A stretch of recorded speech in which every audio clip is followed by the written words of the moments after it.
everybody, so it's Mickey. It is, what is it? It's Tuesday, August 28th. So, I hope you are enjoying the tags that I'm doing. It was just something to get away from TTCing vlogs, and, you know, just get away from that whole thing for a little bit. This will be a TTC vlog. So, just a heads up. So I am waiting. Thursday will be my last day of Provera. It'll be my last pill, and then we play the waiting game. You know, it's been a lot different this time around with the Provera. Usually by now my breasts are like hurting really bad. This time they're not. I'm getting, every once in a while, I'll get like tingling sensations through it, or like little pains through it, but not really bad. And it's mostly been on the right, but right now I'm actually feeling it on the left. It's weird, and it just happens randomly. Yeah. This time around I took 10 pills of Provera, one a day for 10 days. In the past, I've done 2 pills for 5 days and then 1 pill for 7 days. So I have no idea how long it's going to take for AF to show, especially this being the first AF after my DNC. Today actually marks the 1 month mark after my DNC, and we're just ready to move on. We still haven't gotten the results for the chromosomal testing, but like I said before, the RE said it's not going to stop us from moving forward. So yeah, it's a little rough every once in a while, you know, when you start thinking about it, but you know, you sort of have to pick yourself up and just be like, okay, we're moving forward. There's nothing I can do now at this point to change what happened. So yeah. Let me think. We got back from our vacation. Well, not vacation. It was a marriage retreat. So we got back from that on Sunday. We had a blast. I will be making a video about that because we had a lot of fun, and just getting away from the city that we live in where there's nothing to do and going to a city where there's stuff to do was great. To not have to think about TTCing, to work on our marriage. The marriage retreat, it's required that you have 6 hours of training through that weekend. So they split it up. It's 3 hours on Saturday and then 3 hours on Sunday. And there was breaks in between. So it was great because after those 3 hours were done, breakfast, lunch, and dinner were provided for us. We didn't have to pay. And the rest of the day was for us. So it was awesome. So yeah, I will try to put together a video or show you pictures or something. That might take a while. Let's see. In 2 weeks, I think it's 2 weeks. Not this weekend, next weekend. Yeah, next weekend we will be going to DC again. As some of you know, my little cousin, he's not so little. He lives in DC and he works over there. He's in the Army. And he is volunteering. He volunteered his time to do a run. Now this run consists of a team. It's 2 runners, which he is one, and 2 cyclists. They run a marathon a day, which is 185 miles total, and that would be 26.2 miles a day for 7 days. So yeah, it's approximately that much. So yeah, and this run that he's doing is supporting the Operation Second Chance, which is really cool. You know, being a military family and having my husband be deployed. My little cousin has been deployed twice. I have another cousin who was deployed as well. So it's sort of a near and dear project for us that our family really believes in. What they do, their goal, Operation Second Chance's goal is to help support soldiers and Marines who have been wounded and are currently recouping at Walter Reed Medical Center. So it's a really good cause. I will post the link to the 185 for Heroes run below, as well as posting the link to my cousin's profile page on there, so you can see who my cousin is and see what he's doing with this run and why.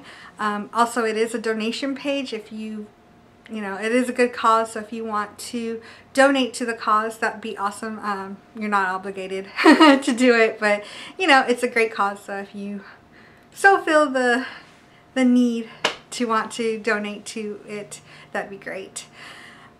And all proceeds will go to that, to Operation Second Chance. I'm really excited. He's not really much of a runner, just, you know, PTs in the morning. Especially to be able to do a 26-mile run, takes a lot of work. So, you know, he's been working all year for this, and he like changed his whole way of life. He changed the way he ate. So he's ready to go, and he's ready to get this done, and he's been waiting for this for a year. So I'm really excited, and I'm very, very proud of him for doing it. My husband and I will be at the finish line, waiting to see him and cheering him on, so it'll be great. Other than that, not much going on. We have not gotten our results back from the chromosomal testing. I think I already said that. I've been trying to keep busy this week, especially since I sort of got used to being outside and doing stuff. So I didn't want to just come home and then just be back on the couch with the dogs.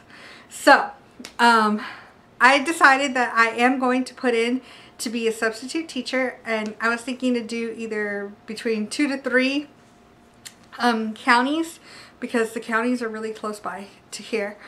I think I'm just going to do 2, because the third one, it's really hard when all my references are in another state and they don't want just a letter of recommendation. They have their form, and they want the people to turn in that form.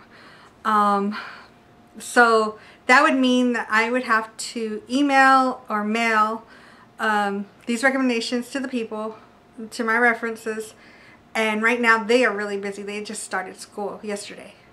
So hope that they don't lose it, and hope that they have enough time to turn it in order for me to be a sub and not have too many people above the list, on top of me on the list. So I think that's just, it might be a little bit too much to do 3 counties. So I'm just going to do 2. I've been working on the paperwork for 1, and the requirements here are just like crazy. It took me 3 hours to fill out the application yesterday.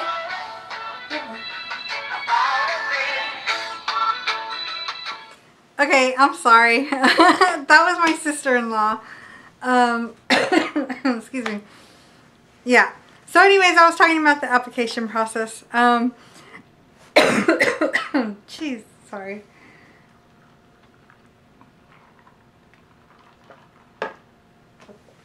Okay, so it took me 3 hours to finish the application yesterday. It's about 30 pages long. Oh gosh. I had to get a TB test done for it. I had to get some papers notarized for it. I had to, there's a background check. There's just a whole bunch of questions and stuff that I had to fill out. Tax forms, and yeah. Which they usually make you do after you're hired rather than before you're hired. Before, like in Georgia, before I was hired, I just had to fill out the application, and if I had any references, then I would turn those in. You know, resume, cover letter. That's it. But here, they make you do everything up front, so then they can decide if they're going to hire you, and after they decide they're going to hire you, then you have all the paperwork done. Which I guess, you know, that makes less work for them in the long run, but it's a lot of work for us. And then what if they don't hire us? you know, then we did all that work for nothing. Also, since we've moved around so much, they want my transcripts. So thankfully they don't need official transcripts, because that would mean I would have to contact my 4 universities that I've been to, because I've had a transfer every time my husband got transferred.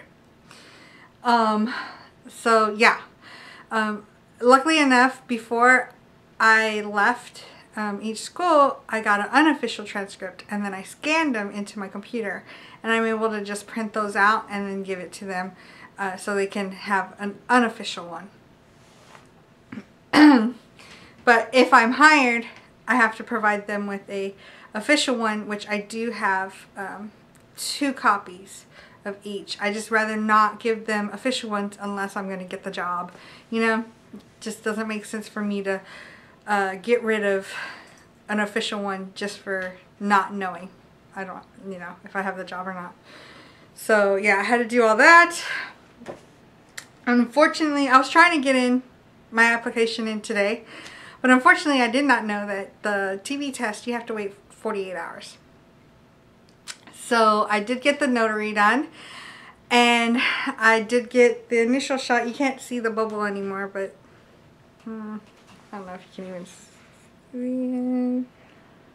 Yeah, you can't see it, but I have a little dot right there. It was a bubble, and now that it's been in there for a while, there's no more bubble. So after 48 hours, I have to go back.